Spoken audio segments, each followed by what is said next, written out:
Vir die van julle wat so lank ingeskakel het, ek lees vanoggend en ek wil dit graag vir julle lees voordat ons begin. Daar's nog so 2 minute. Ek lees vanoggend en ek gee gedagte aan Psalm 119. In vanaf vers 65 lees ons: U het goed gedoen aan u knegt Here, na u woord. Leer my 'n goeie insig en kennis, want ek glo aan u gebooie. Dan sê hy dit: voordat ek verdruk was, het ek gedwaal, maar nou onderhou ek u woord. U is goed en doen goed. Leer my u insettinge. Vermeteles het my leuns toegedig, maar ek bewaar van ganser harte u bevele. Hulle hart is ongevoelig soos vet, maar ek verlustig my in u wet. En dan hierdie vers dink ek is baie gepas in ons tyd. Dit is goed vir my dat ek verdruk was, sodat ek u insettinge sou leer. Ek sê in die week vir iemand, en ek het eintlik al met 'n paar mense gepraat. Ek dink regtig ons kan in hierdie tyd iets van God leer ken wat ons nooit andersins sou leer ken nie. Ons was nog nooit in so 'n situasie gewees nie. Ek dink vir ons gemeente en vir ons land in breë is dit die eerste keer. En dikwels gebruik God unieke omstandighede sodat mens iets van hom kan leer. En ek sien uit daarna wat ons alles van die Here gaan leer, ook in die res van hierdie 3 weke. En dat die Here dit sal gebruik tot die eer en verheerliking van sy naam. So, kom ons gee net nog so 'n minuut vir almal wat wil inskakel. Daar's nog so 'n minuut voor 10:00 en dan sal ons begin met vanoggend se boodskap. Ek kan dalk so lank vir julle noem dat ek in die week gewonder het, ek gaan nie aangaan met Galasiërs nie. Dit is waarmee ons in ons gemeente besig is. Ek het vroeër in die week gedink om die psalms te hanteer, en toe bel my vriend Willem my, en hy vra my wat ek gaan doen, en ek sê toe vir hom, ek het gedink aan die psalms, en hy sê toe vir my, hoekom doen ons nie so 'n mini-reeks oor die bedevaartsliedere nie. En so ek en hy het gister ook met mekaar gesels, en ons het albei besluit om Psalm 121 te doen, en wat so 'n kosbare tyd weer met mekaar praat, en ons verstaan die psalm dieselfde, ons sien die doel van die psalm dieselfde, so dit was my goed om ook met iemand anders te gesels wat in dieselfde week aan dieselfde psalm gewerk het. Nou dit is nou 10:00, kom ons begin deur saam te bid, en dan sal ek net aan julle verduidelik hoe ons dit gaan hanteer. Kom ons sluit ons oë en ons bid saam. Ons Vader wat in die hemel is, ons bely u grootheid, u goedheid en u guns, die gras van die veld, en ons bid dat ons ook daaruit sal leer, dat ons nie bekommerd sal wees nie. Ons oë is op u gerig, u is die ene wat voorsien. Ons bid dat u ons sal help ook met die wyse hoe ons graag die boodskap wil hoor en wil verkondig, en dat dit ook tot eer en verheerliking van u naam sal wees. Ons bid dat u ons vanoggend ook sal help, dat ons u beter sal leer ken, veral in hierdie tyd, en dat ons versterk sal word in ons gemoed en in ons geloof, en dat ons as gemeente, al kan ons mekaar nie fisies sien nie, dat ons nog steeds liggaam van Christus sal wees. Amen. Nou, ek wil net graag van my kant af ook vir julle sê, ek bely ook vanoggend dat hierdie vir my totaal vreemd is. Dit is iets waarmee ek in 'n groot opsig ook nog baie ongemaklik is. Julle kan my sien, ek kan nie een van julle sien nie. En die hele dinamika is anders. So vanoggend is regtig so 'n proefloopie, en ek glo in die week en in die volgende 2 weke sal ons dit al hoe beter regkry en al hoe harder daaraan werk om dit meer prakties te maak vir almal. Die boodskap sal ook op stem, daar sal ook 'n boodskap uitgestuur word waarop net die stemboodskap is van hierdie, en ons glo dit sal ook help vir diegene wat nie die livestreaming of hierdie uitsending so kan volg nie. Nou wat ek gedink het in die volgende 3 weke, soos ek gesê het, is om bietjie tyd saam met julle te spandeer in die bedevaartsliedere. Dis nou van Psalm 120 af en verder, daar is so 15 van hulle. En ek gaan vir julle lees in Psalm 121, en ek hoop julle het julle Bybels by julle. Dis nou een van die dinge wat ek nie kan sien nie, maar ek wil graag vir julle lees in Psalm 121, dis 'n kort psalm. As die kinders wil, kan hulle nog steeds vir my tel hoeveel keer die woord bewaarder of bewaar voorkom in hierdie psalm. Psalm 121, 'n bedervaartslied. Ek slaan my oë op na die berge. Waar sal my hulp vandaan kom? My hulp is van die Here wat hemel en aarde gemaak het. Hy kan jou voet nie laat wankel nie. Jou bewaarder kan nie sluimer nie. Kyk, die bewaarder van Israel sluimer of slaap nie. Die Here is jou bewaarder. Die Here is jou skaduwee aan jou regterhand. Die son sal jou bedags nie steek nie, die maan ook nie by nag nie. Die Here sal jou bewaar vir elke onheil, jou siel sal hy bewaar. Die Here sal jou uitgang en jou ingang bewaar, van nou af tot in ewigheid. Nou, ek wil ook net vir julle noem, dat een van die uitdagings met hierdie psalm is, toe ek my notas uittik, toe sien ek my notas is net so lank soos 'n hele preek, wat ek gewoonlik van die kansel af preek, maar ek wil baie graag onderneem om dit binne 25 tot 30 minute te doen, so ek moes baie van dit uitsny. Ek gaan ook baie dinge nie sê nie wat ons oor die psalm kan sê, maar ek gaan dit probeer kort en eenvoudig hou. Ek dink vers 1 help ons so 'n bietjie met die agtergrond, as hy sê, ek slaan my oë op na die berge, waar sal my hulp vandaan kom? Bloot die feit dat hy praat van 'n bedevaartslied, om vir my en julle te help. Die Jode wat verspreid was, sou so 3 keer per jaar optrek na Jerusalem toe. En hierdie psalms of hierdie liedere was psalms wat hulle sou sing, soos wat hulle optrek na die huis van die Here toe. Dikwels van ander lande af wat ver was, en dan sê hy in die lied, hy praat van, hy slaan sy oë op na die berge toe. Nou, iets wat ek en julle vir mekaar moet sê, ons het nog nooit fisies daai reis meegemaak nie, hulle het dit so 3 keer per jaar heel waarskynlik gedoen, met die hittefees, met die Pasga.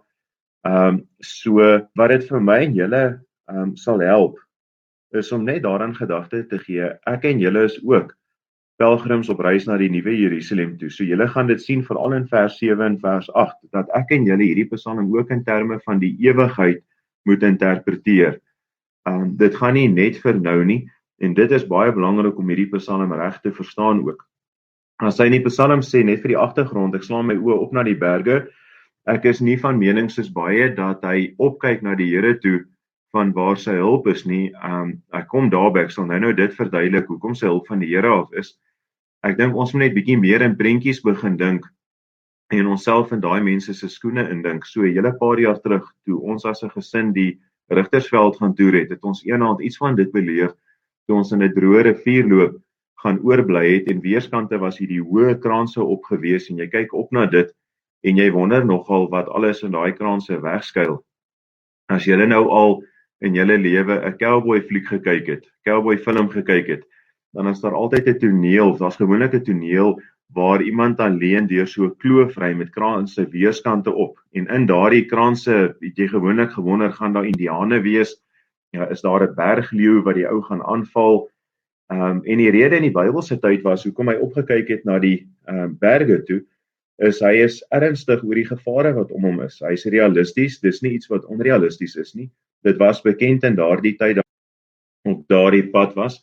So hy kyk eintlik op na die berge toe, en hy dink aan al die gevare wat daar kan doen het. Gelowiges kry ook kanker. Gelowiges word ook geraak deur misdaad. Daar word in gelowiges huise ingebreek, hulle goed word gesteel en geplunder. Een van my vriende het nou so 2 weke terug simptome getoon, wat min of meer simptome van 'n beroerte is.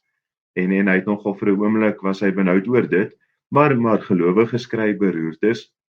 En daar is dinge in ons lewens waarna ons kyk en ons sien die gevare om ons raak, en dit is eg. En voor ons verder met die psalm gaan, ek wil julle help dat ons die psalm reg interpreteer. Ek het dit sommer vir myself genoem, die groot olifant in die kamer dan. Dis byvoorbeeld as vers 3 sê, die Here sal jou bewaar vir elke onheil, dan bedags nie steek nie, ook nie maan by nag nie. Die Here sal jou bewaar vir elke onheil, dan lyk dit vir my, ons kan die psalm dalk so verstaan dat niks slegs ooit met my gebeur nie. Nou eerstens, ons kan nie hierdie psalm isoleer nie. Ons moet dit lees in die lig van die res van die Bybel. As ek 'n voorbeeld kan noem, die gunsteling psalm wat die laaste tyd baie aangehaal is, en nie noodwendig verkeerd nie, dank wat ons daarmee bedoel, maar in Psalm 91, vers 1 tot 3, hy wat in die skuilplek van die Allerhoogste sit, sal vernag in die skaduwee van die Almagtige. Ek sal tot die Here sê, my toevlug en my bergvesting, my God op wie ek vertrou. En dan sê hy dit, want hy is dit wat jou sal red uit die net van die voëlvanger, van die verderflike pes. So in 'n sekere sin kan jy in hierdie situasies wees. Psalm 91 vers 15 sê, hy sal my aanroep en ek sal hom verhoor, in die nood sal ek by hom wees. So ek dink nie die psalms probeer sê dat jy nooit in slegte omstandighede sal wees nie, dat jy nooit in gevaar sal wees nie. En net 'n waarskuwing oor Psalm 91, onthou net 'n bietjie dat die duiwel ook Psalm 91 gebruik het om Christus te versoek in die woestyn. Is dit in Matteus 4 en in Lukas 4. So ons kan hierdie psalms verkeerd gebruik. As Psalm 121 vers 3 sê, hy kan jou voet nie laat wankel nie, dan dink ek nie dit bedoel dat jy nie gaan seer kry of enige sleg kry gaan ervaar nie. Ek sien dit eerder soos 'n kind wat oor 'n gevaarlike terrein saam met sy pa loop en sy pa hou sy hand vas. Ek dink die woord wankel daar is nie sommer net om te wankel nie. Ek dink die woord wankel word dikwels gebruik om na jou ondergang te verwys. Met ander woorde, as jy na daai berge en daai kraanse kyk en jy loop op 'n gevaarlike pad, dat jy dalk wankel en val en jou lewe verloor. In die Nuwe Testament, Judas help ons byvoorbeeld, Judas 1 vers 24, Judas vers 24 wat sê, aan hom wat nou magtig is om julle van struikeling te bewaar en julle sonder gebrek voor sy heerlikheid te stel. Nou daar praat dit van vals leerstellings, ek is bewus daarvan. Maar dit het dieselfde betekenis dat jy nie struikel en dan op die ou einde nie reg is wanneer jy voor die Here verskyn nie. En in ons lewensreis is daar baie struikelblokke, maar ons word bewaar. Psalm 37 vers 24 inteendeel sê, as hy val, dan stort hy nie neer nie, want die Here ondersteun sy hand. So onthou net, die psalms probeer nie sê dat ons nie deur slegte tye gaan nie.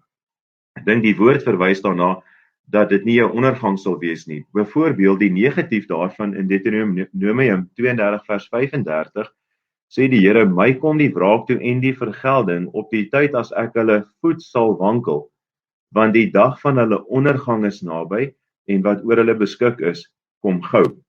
So net voordat ons verder gaan met die psalm, ek gaan dit nie onder elke punt verduidelik nie, maar hou net in gedagte dat die psalm bedoel nie noodwendig dat ons nie deur swaar kry gaan nie. Die hele res van die Bybel is duidelik daaroor.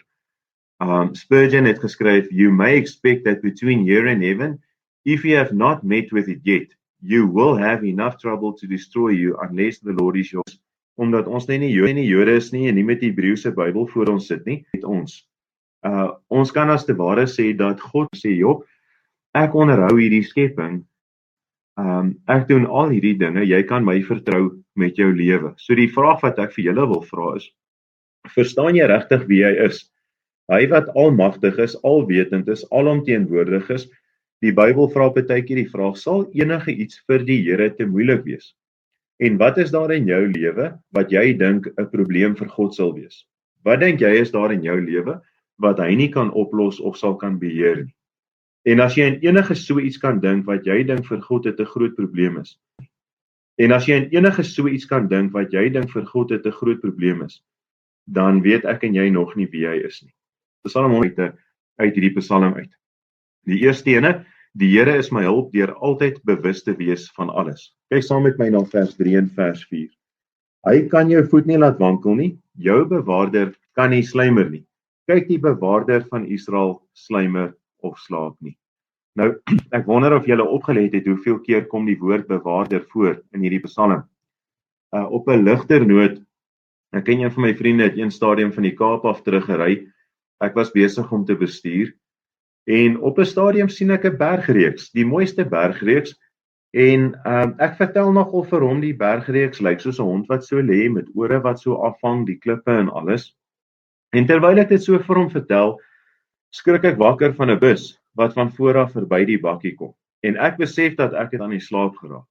Toe ek om my kyk was daar geen berge nie, ek het nie met Mike gepraat nie en ek besef toe dat ek het al begin droom. Met ander woorde, ek was totaal onbewus van wat eintlik om my aangaan.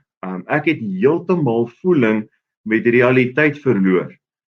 En terwyl die vriend wat saam met my ry, vertrou dat ek nou die bewaker is. Ek is die ene wat wakker is op die pad. Ek is die ene wat die stuurwiel in my hand het. En dit lyk vir my partykeer kan ons as gelowiges voel asof God nie bewus is van wat aangaan nie. Partykeer wil ons vir die Here vra, maar Here, weet U nie, kan U nie sien waardeur ek gaan nie. En die punt van die Psalm is om vir my en vir jou te sê, God kan nie insluimer nie. Daar is nie 'n oomblik waar God nie bewus is van alles wat oral gebeur nie. Julle sien, ek en julle kan nooit vir God sê, maar U weet nie wat aangaan nie. Ek en julle is amper, baie van ons is 1/3 van elke dag onbewus van alles wat om ons aangaan wanneer ons gaan slaap. As jy 8 ure aanslaap, is jy 1/3 van elke dag onbewus van wat om jou aangaan. Maar God weet elke oomblik wat op elke plek gebeur. Hy is nie vir 'n oomblik onbewus van enigiets wat gebeur nie. Ek het 'n staaltjie gelees van Paul Rees, hy was 'n generaal in die Tweede Wêreldoorlog, en hy vertel van 'n man wat op 'n Amerikaanse skip was, and the fear was great. Then I remembered the words of Psalm 121. My help comes from the Lord who made heaven and earth. He that keeps thee will not slumber. Behold, he will neither slumber nor sleep. So I said, Lord, there isn't any use both of us staying awake. As long as you're going to keep watch, I'll thank you for some sleep. And I got it. Nou, liewe gelowige, die rede hoekom ek en jy in die aande rustig kan gaan slaap en aan die slaap raak, is omdat God nooit slaap nie. Die rede hoekom ek en jy ons oë kan toemaak en in 'n sekere sin alle bewustheid verloor van wat in hierdie wêreld gebeur, is omdat God self nooit slaap of onbewustelik is nie. En dis iets wat ek en julle vir onsself kan preek. God het nie gaan slaap en nou weet hy nie wat aangaan nie. Leer hierdie Psalm, sing hierdie Psalm. Leer vir jouself die waarhede aangaande God in hierdie Psalm, dat hy nooit onbewus is van enigiets wat gebeur nie. Dit is die rede hoekom hy nie jou voet sal laat wankel nie. Dit sal nie tot jou ondergang lei nie. God hou nie jou hand vas, en dan wanneer jy by 'n gevaar kom, is hy onbewus, omdat sy gedagtes weggedwaal het, of omdat hy moeg is, of omdat hy eintlik iewers anders is nie. Hy weet presies hoe om jou te bewaar. Een van die dinge wat ons in ons gemeente in die aanddienste doen, is die volkomenhede van God, sy alomteenwoordigheid, sy almag, sy soewereiniteit. So die eerste ding wat ons vir onsself preek, is dat die bewaker van Israel immer of slaap nie. Hy sal jou voet nie laat wankel nie. Die tweede punt in die gedeelte is in vers 5 en 6 hoe die Here ons help. Die Here is my hulp, deur altyd by my te wees. Kyk wat sê vers 5 en 6. Die Here is jou bewaarder, die Here is jou skaduwee aan jou regterkant. Die son sal jou bedags nie steek nie, en die maan ook nie by nag nie. Ek hoop julle kan saam met my iets van God se teenwoordigheid sien. Ek het op 'n stadium gedink om dit in te deel, vers 3 en 4, God se bewustheid van alles, sy alwetendheid. Vers 5 en 6 kan ons noem sy alomteenwoordigheid. Weet julle, net die idee afgeskiet het in 'n skietongeluk, en vir 'n tyd lank, my pa hulle kon nie by my uitkom nie, my ma kon nie by my uitkom nie, en vir 'n tyd lank was ek in Willem Kruiwag in hospitaal in Germiston alleen. Ek het geweet, die dokter het vir my gesê, hulle gaan die vinger nie kan red nie, hulle gaan hom moet amputeer. Maar ek was angstig geweest, en die volgende oomblik, ek sal nooit vergeet, toe stap my pa en ma deur die hospitaal se deur, en dit het vir my al die verskil gemaak. Toe ek weet, hulle is met. Toe die dokter vir my pa verduidelik, ons moet die vinger amputeer, en my pa kyk vir my en sê, seun, dis die regte ding. Toe is ek heel kalm en rustig. Let net in die Psalm op iets van die nabyheid van God. Ons sê vinnig God is alomteenwoordig, maar kyk gou in vers 5. As hy sê die Here is jou bewaarder, die Here is jou skaduwee aan jou regterhand. Wie van julle het al ver van jou skaduwee afgevoel? Dis die een ding wat altyd by jou is. Die prentjie word ook omgedraai in Psalm 91 vers 1. Hy wat in die skuilplek van die Allerhoogste sit, sal vernag in die skaduwee van die Allerhoogste. Maar in Psalm 121 word hy andersom gesê. Die Here is jou skaduwee aan jou regterkant. Dit sê iets van sy nabyheid.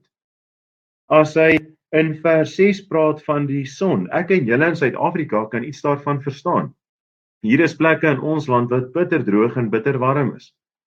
So 'n paar jaar terug, toe ons in die Rigtersveld was, waarvan ek vir julle vertel het ons een middag vir 'n middagete vinnig gestop en uit die voertuie uitgeklim en toebroodjies gemaak, En die volgende oomblik het Salome na my toe gekom en gesê sy voel of sy gaan omval. Ons het dadelik in die bakkie gaan sit uit die son uit en ons het die lugverkoeling aangesit. Dink jouself in die psalmis se skoene in. Hy loop in die dag deur hierdie gebied en dit is 'n realistiese gevaar. Maar nou dink ek nie vers 6 wanneer hy praat van die son en die maan, praat net van die fisiese gevare van die son en die maan nie. Daar is die vraag oor watse gevare kan die maan dalk inhou. Daar's mense wat wonder omdat hulle in daai tyd geglo dat die maan ook verbind kan word aan baie ander geestestoestande. Dit was maar 'n bygeloof van daardie tyd. Maar ek dink nie ons moet dit so moeilik maak nie. Inteendeel, ek dink die klem val op die bedags en nag in die Psalm. Met ander woorde, daar is nie gevare wat ek en julle kan dink deur die dag of deur die nag waarvan God ons nie kan bewaar nie. God is elke dag en elke nag by ons. Daar is nie 'n oomblik wat jy buite sy teenwoordigheid is nie. Psalm 23 vers 4 sê, al gaan ek ook deur 'n dal van doodskaduwee, ek sal geen onheil vrees nie, want U is met my. Weet julle, ek wil my oor hierdie tipe van dinge gedink oor God se teenwoordigheid, want ek was al baie by mense in hospitale en by 'n siekbed en by 'n sterfbed. En dit wat ons nou deurgaan, gestel die ergste ding gebeur, gestel jy word positief getoets vir hierdie virus, jy word totaal geïsoleer van jou familie af, niemand mag naby jou kom nie. Een van my vriende, hy en sy gesin het nou die dag gevaar gestaan dat sy vrou van die res van die gesin geïsoleer sou word. Maar ons dank die Here dat die toetse toe negatief teruggekom het.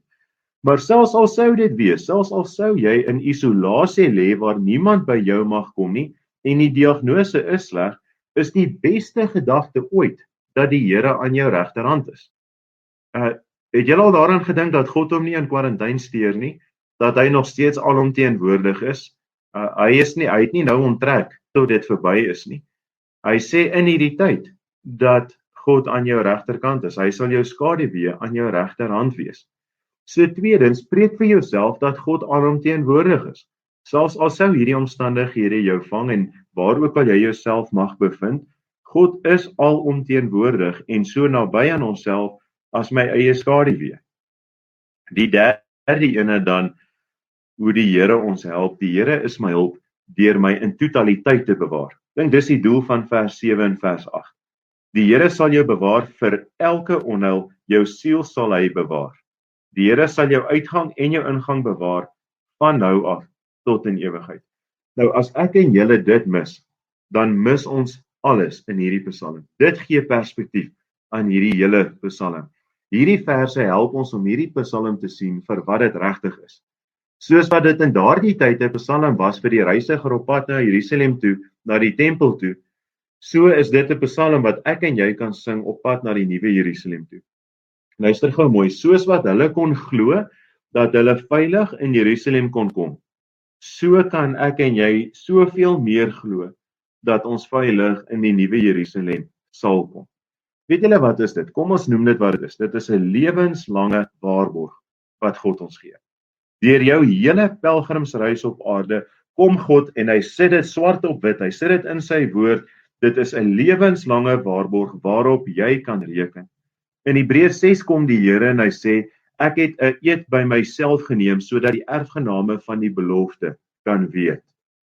Met ander woorde, hierdie verbond is so vas dat ek en jy hierdie Psalm kan sing en ons hoef niks op hierdie aarde te vrees nie. God sal ons nie laat wankel nie. Hy sal niks doen wat ons ondergang gaan bewerk nie. Inteendeel, hy hou vir ons vas totdat ons saam met hom in die hemel is. Graag 'n bietjie in my eie woorde sê wat die laaste tyd op sosiale media dikwels versprei is. Julle sien die probleem is nie om dood te gaan van 'n virus of kanker of selfs in 'n mis. Dit is die grootste probleem. Julle sien die kans dat ek en julle dalk die coronavirus kry is dalk 1 of 1% Die kans dat jy gaan sterf is 100%. En ek dink dit is waar ons veiligheid in Christus inkom. Is die nuwe verbond, want God gebruik sy verbondsnaam, is die nuwe verbond met ons nie in Christus, juis so dat dit ons bewaring kan vasmaak nie. Is dit nie hoekom God gesê het, hy sal 'n nuwe verbond instel, en hy gaan die klip van nie jou siel nie. Aan die ander kant, in God se wysheid, en dis iets vir 'n ander tyd, gebruik hy virusse, siektes, misdaad en so meer vir sy eer. en hy bewaar jou siel tot in ewigheid. Vir oulaas, kyk net gou die woorde. Sien julle daardie woorde in die Psalm in vers 8? Die Here sal jou uitgang en ingang bewaar van nou af tot in ewigheid. Dit beteken dat elke oomblik wanneer ek dink dis die Nuwe Testament weergawe van wat ons nou vir mekaar gesê het. Wat sal ons dan van hierdie dinge sê? As God vir ons is, wie kan teen ons wees? Hy wat selfs sy eie seun nie gespaar het nie, maar hom vir ons almal oorgegee het, hoe sal hy nie saam met hom ons ook alles genadiglik skenk nie? Liewe kind van die Here, weet dit vir 'n feit dat God ons bewaarder is en dat hy ons help deur altyd bewus te wees van alles wat aangaan, sy alwetendheid, dat hy ons help deur altyd met ons te wees en dat hy ons help deur ons in totaliteit te bewaar, met ander woorde, tot in ewigheid. Kom ons dank die Here vir sy hulp. Ons hemelse Vader, ons loof en prys U vir wie U is. Selfs in hierdie omstandighede, selfs wanneer ons die gevare om ons raak sien en dit dit is realisties, kyk ons verby dit, dan kyk ons na die skepper van die heelal, U wat oor die skepping is, en ons weet dat hy wat die hemel en die aarde geskep het, is ook die een wat vir ons help. Ons bid dat U vir ons genadig sal wees in hierdie tyd wat voorlê. Gee vir ons as U kinders besondere wysheid hoe om die boodskap van hoop uit te lewe. Dat ons nie soos die res van die wêreld angstig of benoud sal raak nie. En ons bid dat U hierdie tyd sal gebruik om ongelowiges te red. Hulle wat U nie ken nie, hulle wat nie die bewaker van Israel ken nie. Dat hulle na Christus toe sal uitroep. Dat ons eie verlore toestand sal raak sien in hierdie wêreld en dat ons sal verstaan